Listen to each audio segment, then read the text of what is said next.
You can find inspiration in the funniest places, but a line recently stuck with me. Hurt people hurt people. In this series, I'll dissect the term and the damage it's causing today, and contradict the common understanding of that quote in that loving hurt people and their flaws is how one heals. I've tried repeatedly to heal those who have been hurt, and what I realized is that I'm not qualified to remove their pain. Neither are the people who use the term in popular culture. The people who are qualified to heal hurt people are therapists. Oftentimes, the hurt comes from trauma as children.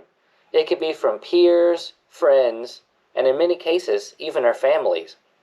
As a child, I personally suffered from each of them repeatedly. Does that mean that I have the right to lash out at people? Of course not. Nor does it mean that those who do lash out are innocent. Even if there is darkness in your life, if you spread darkness yourself, you are guilty of that which you commit. We're in for dark times as parents today have been damaged by the toxic parents of their lives previously. They can easily become sociopaths and narcissists because their parents were sociopaths and narcissists. Hurt people set up walls and put spikes on those walls because that's what they had to do to survive. Now their toxicity has exploded because they didn't get the professional help they needed. Worse, they had children. They do not understand the duty of raising their children well, and as a result, their children are much more likely to be damaged themselves. But it's not my fault. I was raised wrong. While your upbringing is not your fault, not getting help is your fault.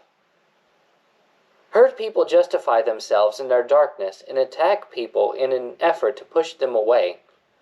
If you aren't as toxic as them, you may be sympathetic, but do not subject yourself to their darkness. If you encourage their behavior or try to understand it, how will you help them heal?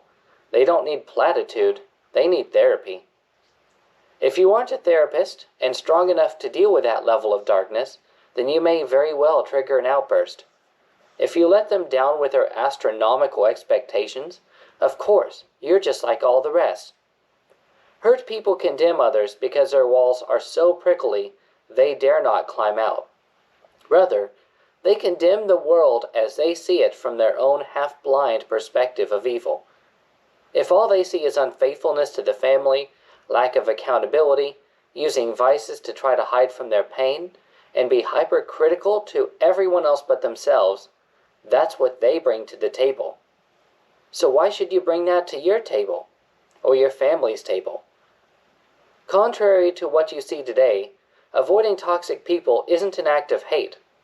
It's often an act of self-preservation for those who are not toxic, especially if you can't help those toxic people. But you can be the change they see in the world. Even if that was true, why would you want to subject yourself to that to reach them? Instead, try to reach those who are more receptive, and suggest to those who are hurt to seek the healing that they truly need.